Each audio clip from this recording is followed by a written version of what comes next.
주님께서 12제자를 부르시고 이 제자들을 하나님의 나라와 복음 전파를 위해서 세상으로 파송해 주셨습니다.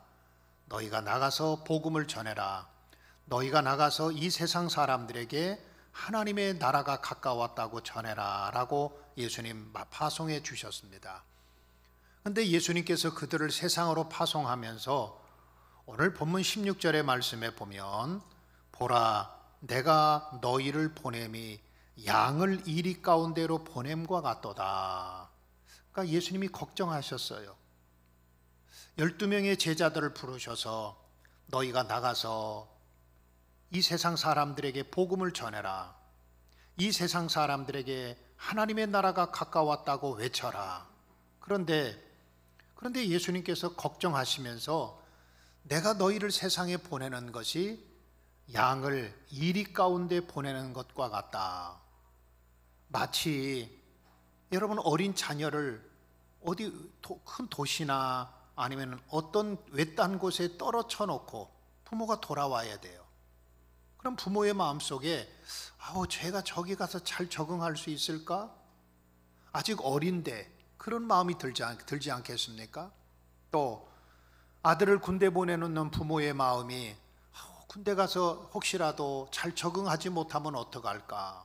군대 생활 잘할 수 있을까? 하는 그런 군대를 보내는 마음, 이런 부모의 마음인 것처럼 예수님도 제자들을 세상에 파송하면서 마치 양을 늑대 가운데, 이리 가운데 보내는 것과 같다. 그러면서 걱정을 하셨습니다. 제자들이 파송받는 이 세상은 양들이 사는 세상이 아니라 이 세상에는 늑대가 가득한 세상으로 예수님이 가라고 하는 거예요. 여기서 말하는 일이라고 하는 것은 늑대를 말합니다. 우리가 살고 있는 세상을 비유해서 설명하고 있는 것이지요. 그럼 여기서 말하는 양은 누굴까요? 바로 우리 성도들을 말하고 있습니다. 어떻게 할 방법도 알지 못하고 어떻게 할 줄도 알지 못하는 양들, 힘이 끝없이 부족한 양들, 양의 최고의 적은 늑대입니다. 세상은 참 우리가 살아가는 세상은 호락호락하지 않는 것 같아요. 왜냐하면 이 세상은 늑대가 가득하기 때문에 그렇습니다. 이 늑대라고 하는 짐승은 굉장히 잔인합니다. 그리고 강한 이빨도 갖고 있고 날카로운 발톱도 있습니다. 그뿐만 아니라 떼를 지어 다니면서 약한 짐승을 잡아먹고 잡히면 인정사정 없이 물어뜯는 것이 바로 늑대입니다. 우리가 살고 있는 현실이 그렇습니다.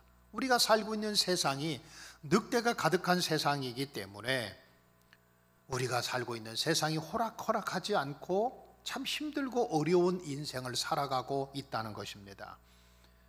그 늑대에 비하면 양은 한없이 연약합니다.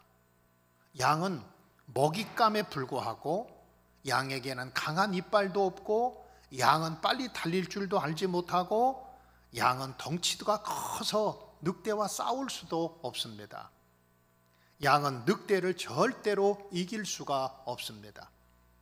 그런데 예수님께서는 양은 절대로 늑대를 이길 수 없는 것을 알고 계신 예수님께서 내가 너희를 세상으로 보낸다. 세상으로 보낸다고 말씀하셨어요. 세상으로 가면 양이 늑대를 절대로 이길 수 없기에 양은 늑대에게 반드시 잡혀 먹일 수밖에 없습니다. 그것을 알고 있으면서도 그 연약한 양들을 주님께서 부족함을 알고 계시면서도 늑대가 가득한 세상으로 우리를 보내셨습니다. 위기와 어려움이 가득한 세상으로 우리를 보내신 거예요. 여러분, 이 세상에는 참 하나님 없는 세상입니다. 그렇기 때문에 세상은 교회를 적대시하고 있고 또 기독교의 반감을 갖고 있는 사람들이 득실득실하고 교회를 파괴하려는 세속적인 문화의 물결이 이 세상에 흘러가고 있고 그뿐만 아니라 또 우리가 살고 있는 이 세상은 늑대가 가득한 세상이기 때문에 개인적으로는 시련과 어려움, 고통, 사고, 질병 이런 것들이 끊임없이 우리에게 다가오고 있는 세상인 것입니다. 이런 일들은 우리만 겪었던 것이 아니라 초대교회 성도들도 또 예수 믿는 모든 사람들이 그동안에 겪으며 살아왔던 일입니다. 예수님께서는 세상에 이러한 득실득실거리는 이리가 있는 그곳으로, 늑대가 있는 그곳으로 우리를 보내셨습니다. 그에 비하면 한없이 양은 연약하고 힘도 없고 부족함을 알고 계시면서도 예수님이 그곳으로 우리를 가라고 말씀하셨어요. 늑대는 교회 밖에만 있는 것이 아닙니다. 늑대는 교회 안에도 있습니다. 사도행전 20장 29절에 보면 내가 떠나는 후에, 사도 바울이 말을 하면서 내가 떠난 후에 사나운 이리가 여러분에게 들어와서 이 양떼를 아끼지 아니하며 그랬습니다. 그러니까 이 사도 바울이 내가 떠나고 나면 교회 안에 이리들이 들어올 거다. 그런데 그 이리들이 양떼를 아끼지 않고 양떼를 물어뜯을 거라. 그러면서 교회 안에도 이리들이 있다고 말씀합니다. 여기서 말하는 교회 안에서의 일이라고 하는 것은 초대교회에 만연하고 있었던 이단들을 말하고 있습니다. 영지주의라고 하는 이단, 초대교회 때는 또 니골라당이라고 하는 그런 이단들이 교회 안에 침투해서 늑대와 같이 믿는 양들을 잡아먹고 양들을 해코지하는 경우들이 많이 있었습니다. 바울이 교회를 떠나고 나면 늑대와 같은 이단들이 교회에 들어와서 교회를 어지럽히고 예수를 따르지 못하게 하고 또한 자신들을 따르게 할 거다. 그러면서 사도 바울도 이 세상에 밖에만 늑대가 있는 것이 아니라 교회 안에도 늑대들이 침투할 거다. 여러분, 오늘날에도 교회를 위협하는 이단들이 많이 있습니다. 여러분들이 잘 알고 있는 신천지, 저한테도 매주일마다 편지를 보내요. 저보고 신천지 오라고 그러는지 매주일마다 편지를 보내요.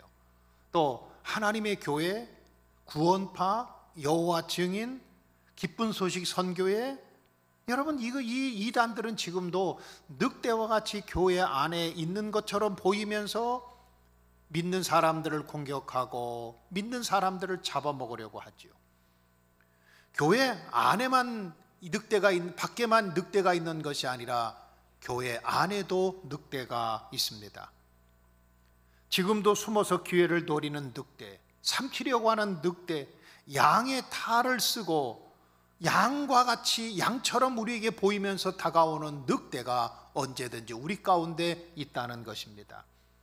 그런데 여러분, 양은 늑대를 절대로 이길 수 없습니다. 양은 이길 능력도 없고 이길 수 있는 방법도 알지 못합니다. 그런데 주님은 우리에게 그런 세상으로 가라고 말씀하셨어요. 양들이 많은 세상으로 우리가 갔다고 한다면 양들과 같이, 그들과 같이 생활할 수도 있고 그들과 같이 살 수도 있었을 텐데, 우리가 힘이 없고 연약하고 이 세상을 이길 수 없는 양인 것을 주님이 너무나 잘 알고 계시면서 주님께서는 우리에게 늑대들이 우글거리는 이 세상으로 우리를 파송하시고 우리를 보내셨습니다. 그러나 여러분, 양은 절대 늑대를 이길 수 없지만 양에게는 선한 목자가 있는 줄 믿으시기를 바랍니다. 우리의 힘으로는 세상을 이길 수 없어요. 우리의 힘으로는 늑대를 이길 수 없지만 우리에게는 선한 목자가 있습니다. 세상에 나가도 혼자 살아갈 수 없습니다. 목자가 있어야 되는 것입니다. 분명 늑대 가운데로 가지만 양을 위해 자신의 생명까지도 바치는 선한 목자가 우리와 함께하고 있다고 하는 것을 전제로 하고 있는 것입니다. 예수님은 우리에게 분명히 이렇게 말씀하셨습니다. 내가 온 것은 양으로 생명을 얻게 하고 더 풍성히 얻게 하려는 것이다. 나는 선한 목자라. 선한 목자는 양들을 위하여 목숨을 버린다. 예수님이 우리에게 선한 목자예요.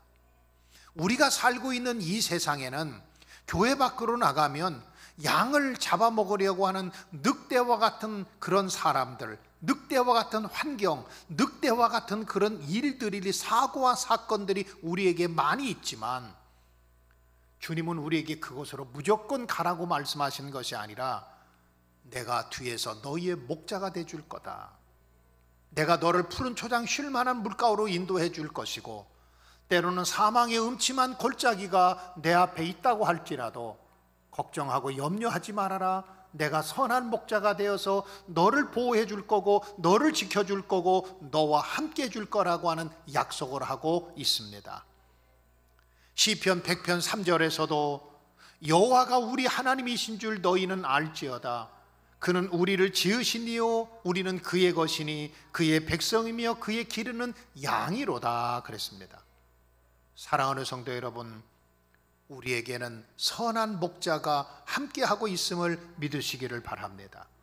그 목자가 우리를 보호해 줄 것이고 그 목자가 우리의 발걸음을 인도해 주실 것이고, 때로는 늑대가 다가와서 우리를 삼키려고 할 때마다 주의 지팡이와 막대기로 안위해 주시며 사망의 음침한 골짜기 가운데서도 우리를 지켜주시고 보호해 주시는 줄 믿으시기를 바랍니다. 우리에게는 선한 목자가 있습니다. 우리는 이 세상을 이길 수 없습니다. 왜냐하면 세상이 너무나 강하기 때문에 그렇습니다. 세상에는 늑대들이 가득하기 때문에 그 늑대들을 이길 수 있는 힘과 능력이 우리 가운데 없습니다. 그러나 양이 득실거리는 그 늑대가 많은 이 세상에서 살아가고 견딜 수 있는 것은 선한 목자 되신 주님이 우리를 붙들고 계시고, 선한 목자가 되신 주님의 지팡이와 막대기가 우리를 안위하고 계시기 때문에 비록 늑대가 가득한 세상에 살고 있지만 늑대 가운데서도 늑대를 쫓아내시는 선한 목자가 계심을 믿으시기를 주님의 이름으로 축원합니다. 비록 우리들의 삶에 여러 가지 도전과 어려움, 위기와 그리고 시련, 그리고 우리에게 아픔과 고통이 찾아온다고 할지라도 선한 목자가 우리의 발걸음을 인도할 때에, 또 그것을 믿을 때에, 선한 목자가 우리를 도와주고 그 늑대와 싸워주실 때에 우리는 반드시 이 세상에서 승리하는 그리스도인으로, 승리하는 양들로 살아가게 될 줄 믿습니다. 늑대가 가득한 세상에서 살아남기 위해서는 주님은 우리에게 두 가지를 부탁하세요. 그래서 제가 오늘 설교 제목을 세상에서 살아남기, 세상에서 살아남아야 돼요. 그런데 이 세상에서 살아남으려면 예수님은 우리에게 늑대가 가득한 이 세상에서 살아나가는 방법을 두 가지를 말씀하고 있습니다. 한 가지는 뱀같이 지혜롭게 살라는 거예요. 뱀처럼 지혜로워하라. 그 다음에 또 한 가지는 뱀처럼 지혜롭기만 해서는 안 되고, 또 한 가지는 비둘기처럼 순결하라고 하는 것입니다. 우리가 뱀처럼 지혜롭게만 살아갈 수 없습니다. 비둘기처럼 세상 순결하게만 살아갈 수 없습니다. 우리는 순결과 지혜의 균형을 맞추며 살아가야만 늑대가 가득한 이 세상에서 이기고 살아가고 견디며 살아갈 수가 있는 거예요. 그래서 우리가 가장 먼저 생각해 볼 것은, 이 세상에 살아남기 위해서는, 늑대가 가득한 이 세상에서 양들이 살아남기 위해서는 가장 먼저 뱀처럼 지혜롭게 살아야 되는 것입니다. 일반적으로 사람들이 뱀이라고 그러면 아마도 긍정적인 이미지보다는 부정적인 이미지가 많을 것 같아요. 왜냐하면 창세기에 보면 우리 인간이 하나님께서 이 세상을 창조하시고 난 후에 인간에게 찾아와서 인간에게 죄를 범하게 만들었던 것이 뱀이기 때문에 그렇지요. 사도행전 3장 1절에 보면 하나님이 지으신 모든 짐승들 중에 뱀이 가장 간교하더라 그랬습니다. 그러니까 이 뱀에 대해서는 긍정적인 것도 있지만, 그러나 이 뱀은 사실은 부정적인 이미지가 강합니다. 그래서 간사하고 간교하고 거짓을 행하고, 이것이 뱀에 대한 이미지입니다. 그런데 오늘 성경은 우리가 지혜롭게 살아가는데 뱀과 같이 지혜로워하라. 이 뱀에 또 긍정적인 면이 있습니다. 뱀은 긍정적인 면은 굉장히 민첩성이 있습니다. 또 한 가지는 뱀은 지혜의 상징인 것입니다. 여기서 지혜롭게 살으라고 하는 말씀을 하고 있는데, 지혜롭다라고 하는 말에 그 원어 성경을 찾아보면 신중하고 분별력을 가지고 있다, 그런 소리예요. 여러분, 우리가 이 세상을 살아가면서 언제나 신중하고 분별력이 우리에게 필요한 것입니다. 특별히 우리에게 어떤 위기가 닥치고 어려운 일이 닥칠 때에 그때 분별력과 그 분별력으로 위기를 헤쳐나가는 지혜가 필요한 것입니다. 위기를 당하고 어려움과 난관을 만나고 힘든 일을 만나면 그때 정말로 필요한 것이 지혜입니다. 왜냐하면 그때 진짜 우리가 무엇이 옳고 무엇이 그른지를 판단할 수 있는 지혜가 필요하기 때문에 그렇습니다. 열왕기상 3장에 보면 솔로몬이 하나님 앞에 1,000번째 예물을 1,000번째를 드려요. 참 하나님을 감동하게 만들었죠. 우리 교회 성도들 가운데서도 아마 어떤 특별한 소원이 있고 특별히 기도 제목이 있어서 보면은 자녀의 이름으로 또 자기 본인의 이름으로 1,000번째 예물을 하나님 앞에 그렇게 드리는 분들이 있는데, 여러분, 하나님께서 굉장히 감동하고 계실 줄 믿습니다. 왜냐하면 솔로몬이 1,000번째 예물을 드려요. 그런데 1,000번째 예물을 다 드리고 난 후에 하나님께서 꿈속에 나타나셔서 솔로몬에게 이렇게 말씀하십니다. 솔로몬아, 참 내가 정성이 굉장하구나. 네가 정말로 나를 사랑하구나 하는구나. 내가 너에게 무엇 해주기를 원하느냐, 구해라. 하나님께서 꿈속에서 그렇게 말씀하세요. 여러분들 같으면 하나님이 오늘 밤에 꿈속에서 여러분들에게 찾아오셔서 아무개야, 아무개 권사, 아무개 집사, 아무개 성도야, 내가 내게 무엇 해주기를 원하느냐라고 한다면 여러분들은 무엇을 달라고 하나님 앞에 구하시겠습니까? 아마 어떤 분들은 하나님 저에게 건강 주십시오, 하나님 저에게 부를 주십시오, 하나님 저에게 명예를 주십시오. 아마 여러 가지 기도 제목들이 다양하고 원하는 것이 다 틀리겠지만, 그런데 솔로몬은 하나님 앞에 이렇게 구합니다.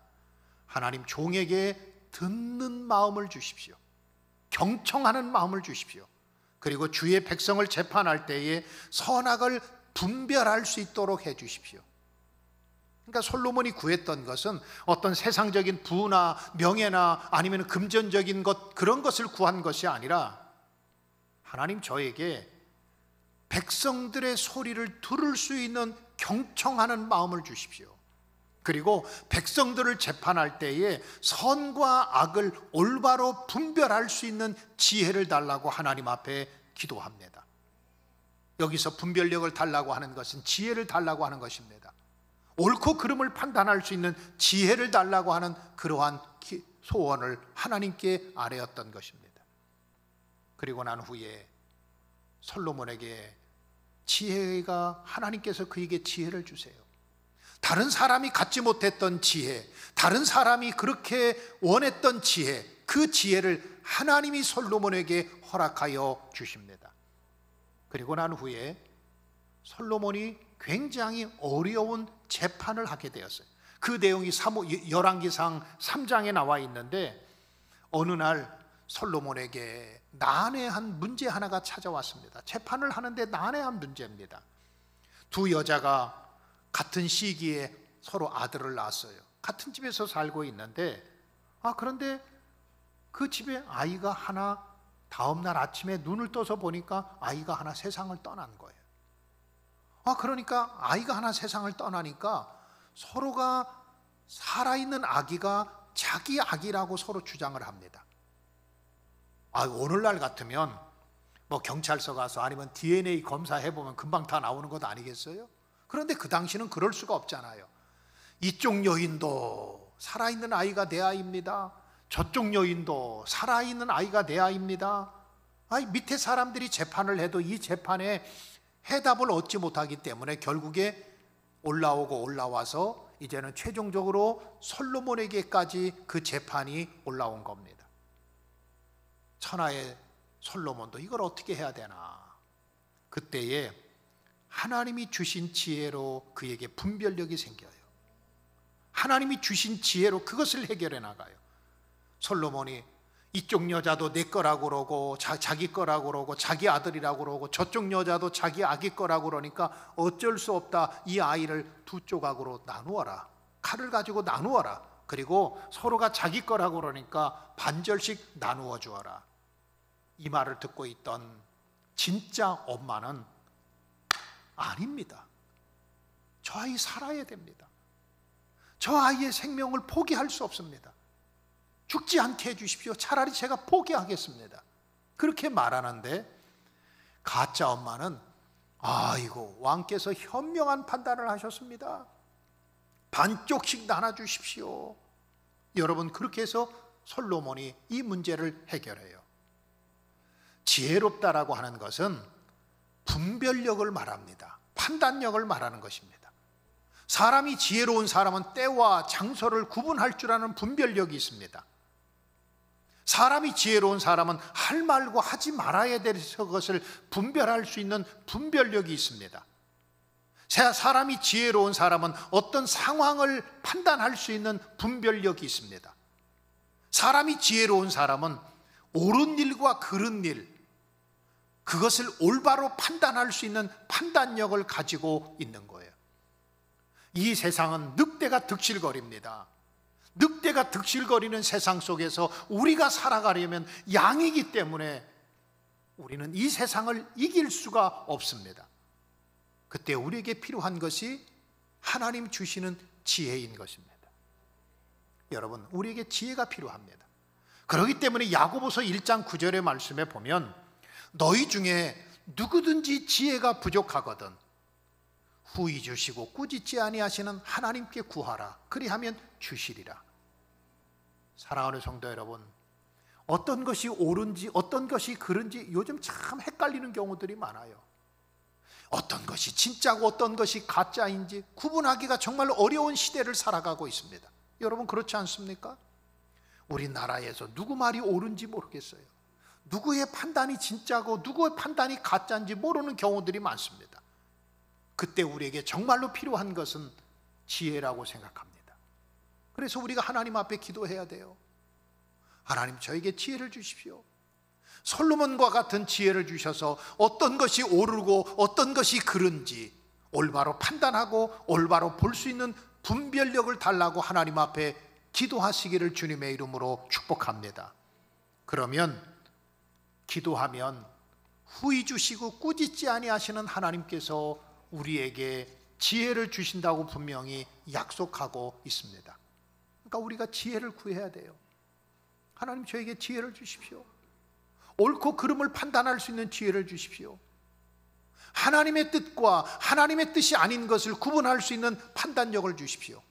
이 사람도 옳다고 하고 이 사람도 옳다고 하는데 과연 진짜 어떤 것이 옳은지 판단할 수 있는 분별력을 주십시오. 판단력을 주십시오라고 하나님 앞에 기도하라는 것입니다.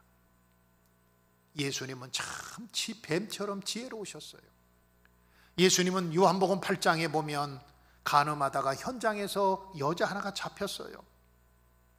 그런데 사람들은 돌을 던지려고 합니다. 그러면서 예수님에게, 예수님, 이 여자가 간음하다가 현장에서 잡혔습니다. 이 여자에게 돌을 던져야 됩니까? 말아야 됩니까?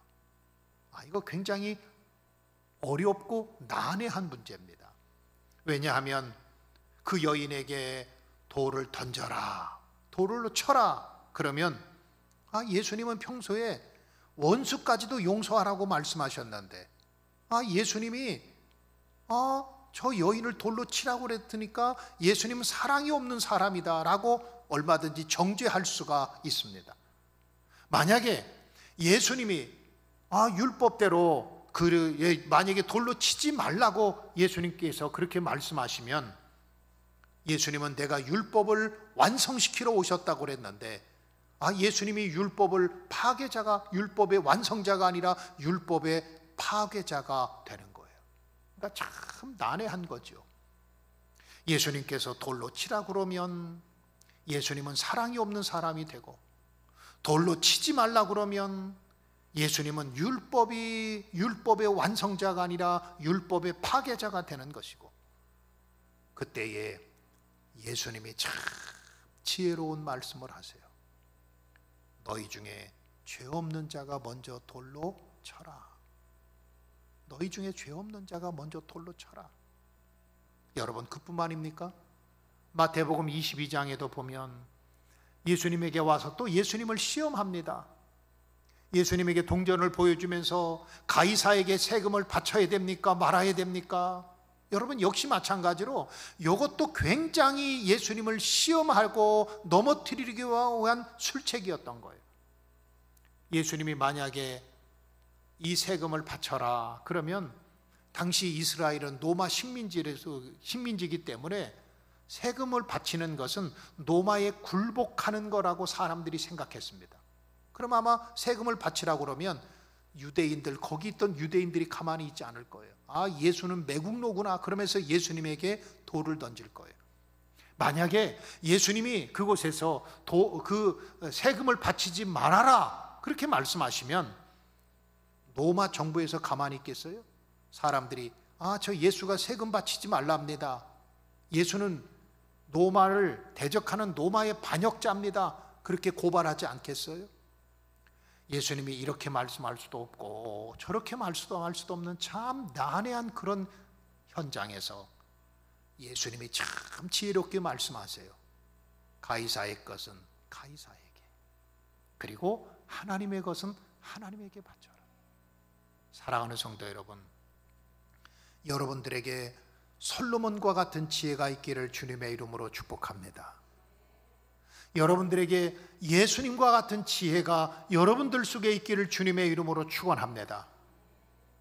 늑대가 가득한 이 세상에서 살아남는 방법은 예수님처럼 솔로몬처럼 지혜롭게 살아가는 거예요. 그래야 이 세상에 우리가 살아갈 수 있습니다. 그 다음에 두 번째로 또 한 가지는 비둘기처럼 순결해라. 순결하게 살라는 거예요. 여러분, 예수님께서 이 세상에 늑대가 가득하기 때문에 늑대가 득실거리는 이 세상에서 살아가기 위해서는 내가 먼저는 뱀처럼 지혜로워야 된다. 뱀처럼 지혜롭게만 살아갈 수 없습니다. 그 다음에 또 한 가지는 순결함이 우리 가운데 있어야 돼요. 여러분들이 직장 생활을 하면서도 때로는 뱀처럼 지혜로워야 됩니다. 가정 생활을 하면서도 뱀처럼 지혜로워야 됩니다. 사람들과의 상대를 하면서도 때로는 뱀처럼 지혜로워야 됩니다. 그런데 뱀처럼 지혜롭기만 해서는 이 세상을 살아남을 수가 없습니다. 그 다음에 우리에게 또 한 가지 필요한 것이 있는데 비둘기처럼 순결해야 됩니다. 이 순결하다고 하는 말은 오염되지 않았다, 또 순수하다, 거짓이 없다, 그런 소리입니다. 또 한 가지 뜻은 솔직하다는 소리입니다. 마치 어린아이와 같은 그런 마음을 말하고 있는 거예요. 그러니까 예수님께서 이 늑대가 득실거리는 이 세상에서 살아남기 위해서는 뱀처럼 지혜롭게만 살아가면 안 됩니다. 또 한 가지는 비둘기처럼 순결하고 깨끗한 마음, 마치 어린아이와 같은 마음을 말하고 있는 거예요. 여러분, 순수함이라고 하는 것은, 순결이라고 하는 말은 동기와 목적이 깨끗한 것을 말합니다. 동기와 목적이 거짓 없는 것을 말하고 있습니다. 겉과 속이 다른 것은 순수함이 아닙니다. 오늘날 겉과 속이 너무나 다른 사람들이 많이 있지 않습니까? 겉으로는 화려하고 겉으로는 멋져 보이는 것 같아도 속에는 온갖 더럽고 추한 것들로 가득한 것이 얼마나 많이 있습니까? 성경에 보면, 그런데 왜 하필 순결하라고 말씀하시면서 비둘기를 예를 들었을까요? 비둘기는 성경에 보면 순결의 상징입니다. 그러니까 이 비둘기는 왜 얼만큼 순결의 상징인가 하면, 우리가 하나님 앞에 구약시대에 보면은 제물을 드릴 수 있는 그런 제물들이 있었는데 양이나 염소나 아니면 비둘기를 드렸습니다. 비둘기는, 그렇기 때문에 비둘기는 정결하고 깨끗함의 상징이었습니다. 사실 비둘기는 빨리 나는 새도 아닙니다. 힘 있는 새도 아닙니다. 세상에서 가장 힘 있는 새라고 하면 하늘의 왕이라고 할 수 있는 독수리가 아닌가요? 세상에서 가장 큰 새라고 하면 타조가 아닌가요? 세상에서 가장 빠른 새라고 하면은 구남조라고 하는 새인데, 이 새는 무려 시속 400km를 달릴 수가 있다고 합니다. 그런데 우리 주님은 비둘기처럼 순결해라. 하나님이 찾으시는 사람은 지식이 많은 사람이 아닙니다. 하나님이 찾으시는 사람은 머리가 좋은 사람이 아닙니다. 하나님께서 쓰시는 사람은 내가 하나님 앞에 심령이 가난한 사람, 마음이 깨끗한 사람, 이런 사람이 세상을 거룩하게 살아갈 수 있고, 이런 사람이 세상에 나가서 영향력 있는 삶을 살아갈 수가 있습니다. 하나님은 비둘기처럼 내 마음과 생각의 순수함을 잃어버리지 않는 사람, 그리고 그 순수함을 잃어버리지 않으려고 하나님 앞에 날마다 무릎 꿇고, 하나님, 내 마음이 가난한 사람 되게 해주십시오. 내 심령이 가난한 사람이 되게 해주십시오. 내 마음이 깨끗한 사람이 되게 해주십시오. 세상에 오염되지 않는 순결함을 잃어버리지 않는 사람이 되게 해주십시오. 그렇게 하나님 앞에 날마다 자기를 가까이 나가는 그런 순수함을 갖고 있는 사람이 세상에서, 늑대가 가득한 세상에서 살아남을 수가 있습니다. 사랑하는 성도 여러분, 우리는 교회 밖으로 나가면, 이 세상으로 나가면 늑대가 우글거리는 세상 속에서 살아가고 있습니다.